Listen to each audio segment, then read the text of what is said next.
In the preseason, it looked as if this might be a special year for Gamecock football. The powers of the SEC East were in position to have down years. There was a Tim Tebow-less Florida, and Georgia and Tennessee teams with inexperienced quarterbacks. For USC, Stephen Garcia entered the season as one of the most experienced quarterbacks in the conference. Wide receiver Alshon Jeffrey had the potential to break out as one of the best targets in the nation. And the missing piece looked to have finally arrived in Columbia for Steve Spurrier, freshman running back Marcus Lattimore.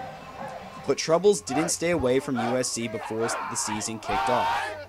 And the main story going into Thursday night's game against Southern Mississippi is tight end Wesley Saunders.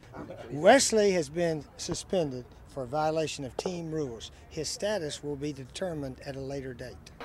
Despite NCAA investigations, the first 3 games against Southern Miss, Georgia, and Furman favored a 3-0 start for USC. That is exactly what the Gamecocks did, outscoring opponents 96-38 in the first 3 games at Williams-Brice Stadium. Next up, Carolina hit the road for the first road SEC game at Auburn. This is going to be probably the most important early test for the Gamecocks. It's on the road in Auburn, a 9-win team a year ago. Some people think that they're going to win the SEC or lose in the SEC title game. Unfortunately for the Gamecocks, they got in the way of Heisman frontrunner Cam Newton. Newton's 338 total yards and 5 touchdowns was a wake-up call for Carolina. But USC entered the bye week with a 3-1 record and a home date with number 1 Alabama just 2 weeks away.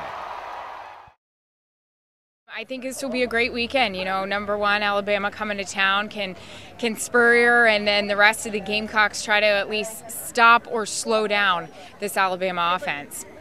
College Game Day brought national attention to Columbia for the matchup with Alabama.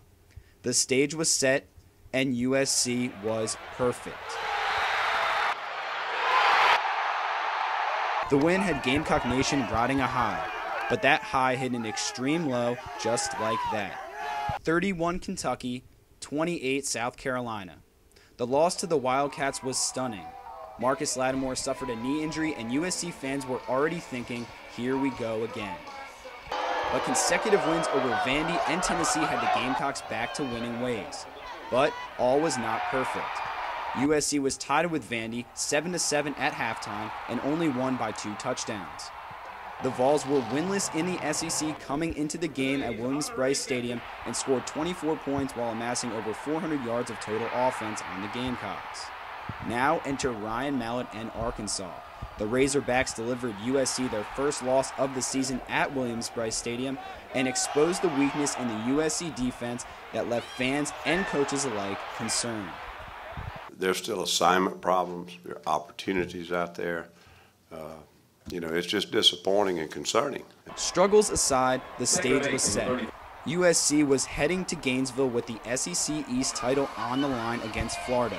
For Steve Spurrier and fans alike, the game plan was clear. That means you give the ball to Marcus and you give it to him early, and give it to him often.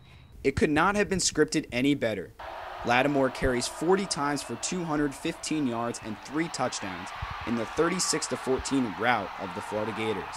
The old ball coach beats up on the old team. The Carolina Gamecocks are SEC East champions and are going to Atlanta for the SEC title game. USC gets a second chance against Cam Newton and the Auburn Tigers. And USC can win a conference title for the first time in 41 years.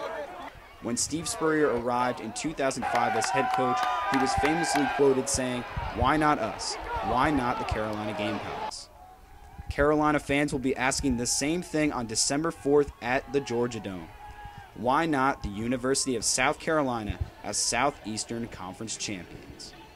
Mike Wadsworth, Capital City Sports.